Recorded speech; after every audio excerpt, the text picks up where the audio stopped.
Hi hello friends, అందరికీ నమస్కారం. నేను మీ Purnima. Welcome back to my channel Sri Purnima vlogs. మనం ఈ వీడియోలో ఉసిరికాయలతోటి మురబ్బా ఎలా తయారు చేసుకోవాలో చూడబోతున్నామండి. దీన్నే కొన్ని ప్లేసెస్లో ఆమ్లా జామున్ అని కూడా అంటారు, ఉసిరి మురబ్బా అంటారు. మనం ఇంతకుముందు అల్లం మురబ్బా తయారు చేసామండి. హెల్త్కి చాలా చాలా మంచిదన్నమాట. ఆ వీడియో మన ఛానల్లో ఉంది.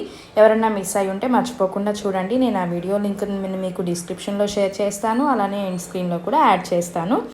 ఈ వీడియోలో అయితే మనం ఉసిరికాయలతోటి మురబ్బా తయారు చేస్తున్నాం అన్నమాట. దీనికోసం నేను ముందుగా ఒక 1/2 kg వరకు ఉసిరికాయల్ని బాగా కడిగేసి ఆరబెట్టుకునేసి ఇలా ఇడ్లీ పాత్రలోకి అరేంజ్ చేసుకున్నానండి. మనం వీటిని స్టీమ్ మీద కొద్దిసేపు ఉడికిస్తున్నాం అనమాట. అందుకోసం నేను ఇడ్లీ పాత్ర అయితే మనకి ఈజీగా ఉంటుంది కదా, అలా ఇడ్లీ పాత్రలోకి అరేంజ్ చేసుకునేసి ఒక 5 to 10 minutes అలా ఉడికించేసుకున్నామండి. అలా ఎలా అంటే మనం చాకుతో కానీ ఫోర్క్తో కానీ ఊరికే పైన అలా గుచ్చితే అది దిగబడుతుంది అనమాట. అలా కొద్దిగా సాఫ్ట్ అయ్యేంత వరకు మనము వీటిని ఉడికించుకోవాల్సి ఉంటుంది. ఆ తర్వాత బయటకు తీసేసి బాగా రూమ్ టెంపరేచర్కి వచ్చేలాగా బాగా చల్లారిపోనివ్వండి. అలా మనం ఉడికించుకున్న ఉసిరికాయలన్నీ బాగా చల్లారిపోయిన తర్వాత ఒక గిన్నెలోకి 1 కప్ మనం బెల్లాన్ని తీసుకోవాల్సి ఉంటుందండి. మనం 1/2 kg ఉసిరికాయలు వాడాం కదా, 1/2 kg ఉసిరికాయలకి 1 గడ్డ వరకు మనం బెల్లాన్ని వాడాల్సి ఉంటుంది.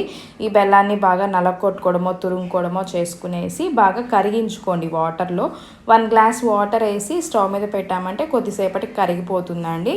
ఆ తర్వాత దీన్ని మొత్తం వడకట్టేసుకుందాం. ఎందుకంటే బెల్లంలో మనకి డస్ట్ పార్టికల్స్ అవి ఉంటాయి కదా, కాస్త మట్టి గడ్డి పీచులు ఇలా ఉంటాయి కదా, సో అవన్నీ లేకుండా ఉండడం కోసం దీన్ని మొత్తాన్ని వడకట్టేసుకొని ఒక ప్యాన్లోకి తీసుకుందాం అన్నమాట. ఈ వాటర్ మరిగేటప్పుడే మనం ఉడికించి పెట్టుకున్నటువంటి ఆమ్లా ఉన్నాయి కదండి ఉసిరికాయలు, ఈ వాటర్లోనే యాడ్ చేసేసి వాటర్తో పాటు ఉడకబెట్టేసుకున్నామండి. వాటర్ బాగా మనకి నురగల్లాగా వచ్చి కాస్త పాకం గట్టిపడేంత వరకు మనం దీన్ని ఉడికించుకోవాల్సి ఉంటుందన్నమాట. ఇలాగ మొత్తం ఒక తీగ పాకం వచ్చేలాగా ఇలా కొద్దిగా గట్టి పడేంత వరకు బాగా ఉడికించుకునేసి మనం ఉడికే కొద్దీ ఏంటి అంటే ఉసిరికాయలు కూడా కలర్ చేంజ్ అవుతుందండి. కాస్త బాగా సాఫ్ట్గా ట్రాన్స్పరెంట్ కలర్ చేంజ్ అవుతుంది అనమాట. అలా మొత్తం బాగా ఉడికిపోయేంత వరకు ఉంచుకొని తర్వాత దింపేసుకొని దీని అంతటిని రూమ్ టెంపరేచర్కి తెచ్చుకోండి. అంటే మొత్తం బాగా చల్లారిపోయేంత వరకు పెట్టుకోవాలన్నమాట. అలా అది మొత్తం కూల్ అయిపోయిన తర్వాత మనం దీన్ని ఒక glass container, air tight glass అయితే ఏంటి అంటే ఉసిరికాయకి ఉన్న పులుపు ఇది ఉంటుంది కదా అండి, చిలుము పట్టకుండా ఉంటుందన్నమాట. స్టీల్ అయితే చిలుము పడుతుంది, అలా కాకుండా గ్లాస్ జార్ అయితే బాగుంటుందండి. ఎయిర్ టైట్ కంటైనర్లోకి స్టోర్ చేసుకొని మనం కనుక రెఫ్రిజిరేట్ చేసుకున్నామంటే ఇది 6 months వరకు కూడా చాలా బాగుంటుంది అనమాట. చాలా ఫ్రెష్గా ఉంటుంది. మనము రోజు ఒకటి తిన్నా కూడా హెల్త్కి చాలా చాలా మంచిదండి. మనం సీజన్లో ఒక ఉసిరికాయ తిన్నా కూడా చాలా మంచిది అంటుంటారు కదా, అలాగే ఇలా చేసి పెట్టుకున్నామంటే ఒక 6 months వరకు మనం ఈజీగా ఎంజాయ్ చేయొచ్చు. చాలా చాలా టేస్టీ ఉంటుంది, హెల్త్కి కూడా చాలా మంచిది అనమాట.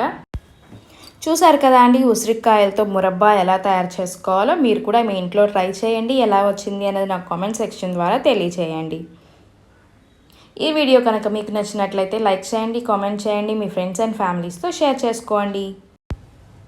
ఇలాంటి మరెన్నో వీడియోస్ కోసం మన ఛానల్ని మర్చిపోకుండా సబ్స్క్రైబ్ చేసుకోండి. అలానే పక్కనే ఉన్న చిన్న బెల్ ఐకాన్ క్లిక్ చేయండి. నేను అప్లోడ్ చేసే వీడియోస్ అన్నీ మీ మొబైల్కి నోటిఫికేషన్ వచ్చేస్తుంది. నోటిఫికేషన్ రావాలి అంటే ఆ బెల్ ఐకాన్ క్లిక్ చేసినప్పుడు ఆల్ అనే ఆప్షన్ ఉంటుందండి. ఆ ఆప్షన్ సెలెక్ట్ చేసుకొని నోటిఫికేషన్ సెట్ చేసుకోండి. మళ్ళీ ఇంకో వీడియోలో కలుద్దాం. అంతవరకు నమస్కారం.